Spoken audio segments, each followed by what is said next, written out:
feel like I'm just like on a spiritual kick right now. But the random phrase generated for today is tough it out. To be resilient and to endure through tough times or hard times. First off, I need to work on saying Tough it out. You know what it reminds me of? And this is why I meant it's going back to like a spiritual kick. It reminds me of Isaiah 48:10, which says, I have chosen thee as like fine silver. I have chosen thee. I have refined thee. Chosen you like choice silver. I have refined thee in the furnace of affliction. I have chosen thee, and I have not chosen thee like pure silver, but in the furnace of affliction. Okay, what does that mean? When I interpret that message, I see that like we are called upon, once we have first been purified, we have gone through a furnace of affliction. We've toughened up, or we've toughed it out through a difficult time.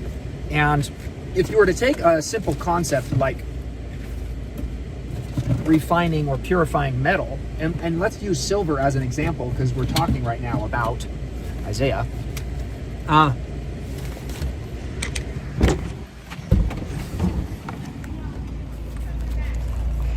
To purify silver, you can't really purify silver. It's just connected. It's connected with dirt and debris and other maybe alloys and stuff. And what you do is you end up superheating it in a furnace to eradicate and to kill off or to burn, incinerate all of the impurities, the imperfections, and all of the other lesser alloys, so that what remains is silver, pure silver. And if you were to take that example, I've chosen thee in the furnace of affliction, I've refined thee like fine silver. You could see it as like we are silver. And it is through toughing it out that enables us to be transformed through the challenge, through the difficulty, through the adversity. And when we tough it out and it toughens us up, what it's actually done is it's purged us of imperfections. It's eradicated faults, inefficiencies. What it's done is it's stripped us down to our core, and then we become like a refined, purified silver, something that is malleable, that then after taken out of the furnace, it is chosen by the master. You could say God in this context, or like a silversmith or a swordsmith. And then it's pounded until it's shaped into an axe, or shaped into a sword, or the tip of a spear, or shaped into jewelry. Like it's shaped after it's been superheated, purged of all inefficiencies, imperfections, and flaws. Then it becomes malleable. And it's only in being malleable, having toughened it out, or toughened it up, or been toughened up, that then the God, the universe, again, I keep going back to this because I think we all believe in a higher power, and we just contextualize and call it something different. So that's why I keep saying like God, universe, Allah, energy, the great mother, whatever you want to call it. But I'm talking about the same thing. It's only through challenges and toughing it out and becoming toughened through that process and purging you and stripping away all the imperfections, your pride, your ego, your insecurities, all of that stuff is stripped away, and you're just raw, malleable, ready to be molded, but also purified. That then the universe, the great master, can then begin to shape you and pound you. And that process is still hard. Toughing it out, it's kind of two phases. The first is it's got to strip you down until you're in your raw state. And then once you're malleable, then God goes, all right, now it's time to shape you. And now comes the second phase of you need to toughen up. Toughen up, you toughen it out so that you can toughen up. And in that second phase, I think, is where the real magic happens. It's where you really do get shaped and transformed into doing stuff. And so, yes, I always have my boys do affirmations with me at night, right? We go through this list of affirmations, but one of them is, I can do hard things. So I say, I can do hard things, and all of my boys say, I can do hard things. And what I'm doing is I'm trying to instill in them this belief that toughening it out without losing your moral compass, sacrificing or giving up your values or losing your integrity, is what allows the Lord to kind of eradicate and strip away all of your imperfections, leaving you as this purified, raw, yet malleable thing. Humble. You're now humble. You've been humbled. You went through a hard thing, but you got through it, and now you're humbled. And now it's going to go through another hard phase, and it's going to be a little different than kind of what you went through, but it's toughening it out through this second phase where you're malleable and you're having God mold you. That is where real transformation happens. It's not in doing the hard thing. It's in doing the hard thing to the point where you become malleable, that then God does his work on you and then molds you into something more beautiful, sacred, celestial, timeless. It's not about, again, this is me riffing, but it's not about working hard to run a marathon. It's about working so hard that you run marathon after marathon after marathon after marathon, and there is not a goal in sight. It's just keep running marathons until you get to that point where God can then mold you and then use you as some kind of tool to do something far greater than just enduring through a marathon. He transforms you into becoming a beacon of hope that, you can do hard things forever. Maybe I can do hard things forever too, or at least I can do hard things right now. So toughen it out, or toughen it up. It's toughen it out, yeah. Toughen it out to endure, or to get through hard times and trials. Yeah, that's it. Yeah. Toughen it out. Always be toughing it out.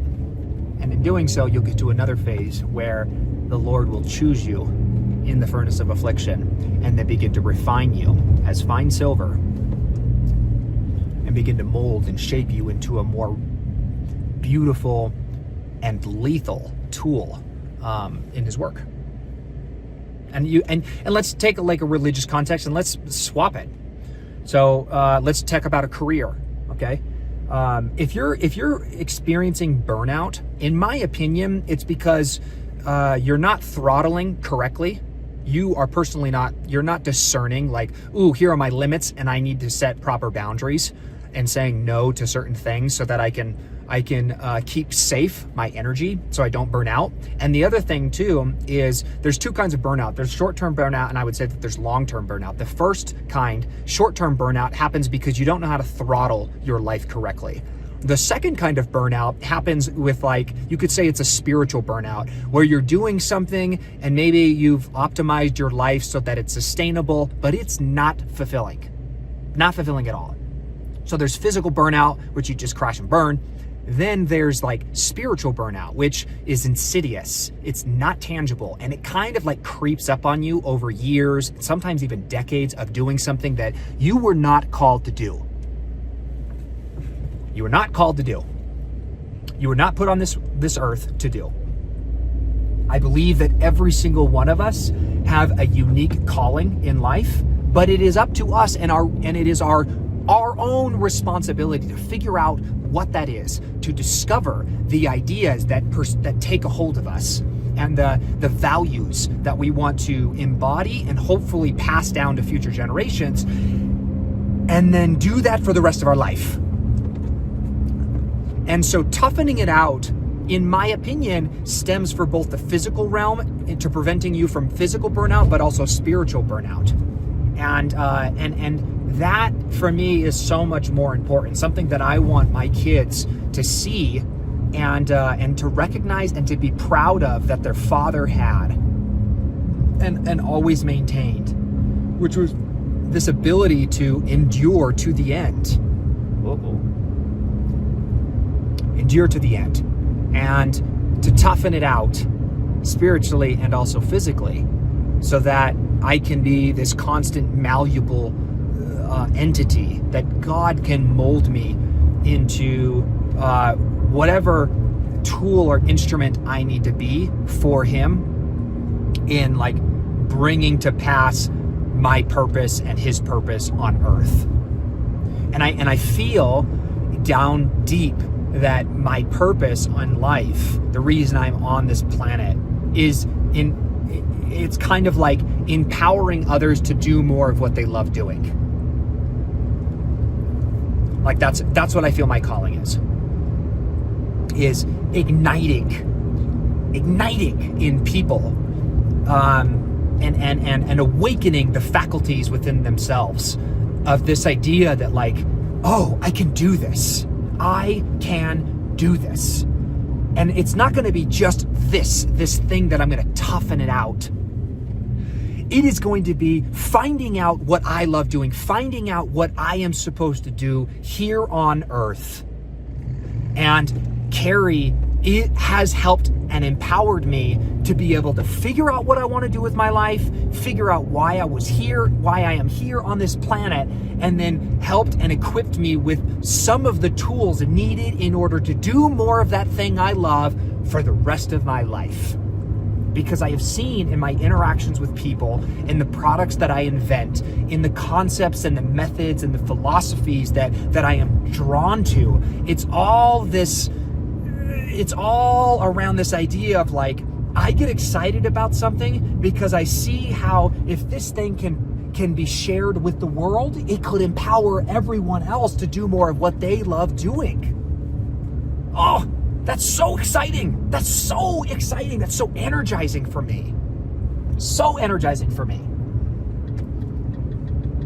And so I look at someone like my brother, who's a surrealist artist. That kid, if he had just enough money to do that for the rest of his life, he would do that. He has found his one thing. It's like constantly following his curiosity. And right now, it's surrealist art. Other times, it's been inventing little trinkets, building products, woodworking. I mean, the kid can do anything. He's honestly like a polymath when it comes to skill acquisition, knowledge, everything. But if he could, he would just follow his curiosity for the rest of his life.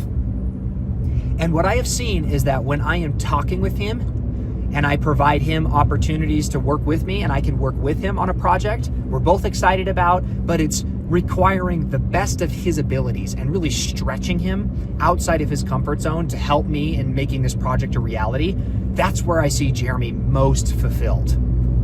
Like, can't sleep at night because he's so excited about working tomorrow. And like, the kid just eats and breathes this thing and following his curiosity. And for a tiny stint, it was only like 6 to 8 weeks, he and I got to work together on a couple of tiny little trinket projects together. And it was so fun for me because I got to see like, oh, maybe I can shape this environment and we can structure it in such a way where we lean on each other's strengths so that Jeremy can do more of what he loves doing. And what do I love doing? It's trying to help empower others to do more of what they love doing.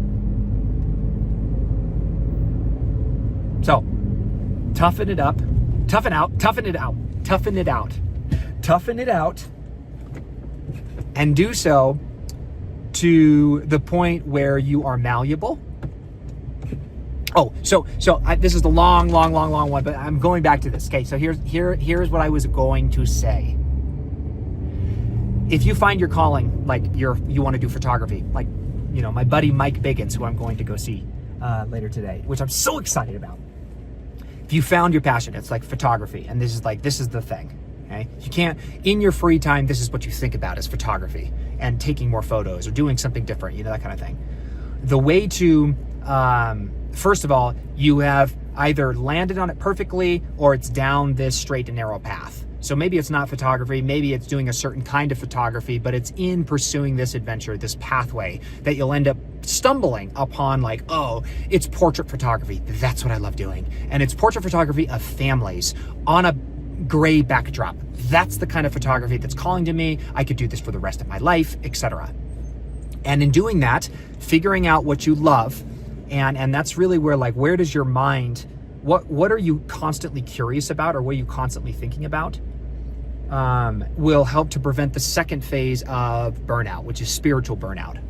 Again, this is the doctrine of Carey. To avoid the first phase of burnout, you need to optimize and change your environment in your life so that you are regular and mundane in your life so that you can be violent and original in your work. And that's really to say, so that you don't burn out physically. Build the right routines and structures into your life so that that doesn't happen. So you don't have physical or spiritual burnout.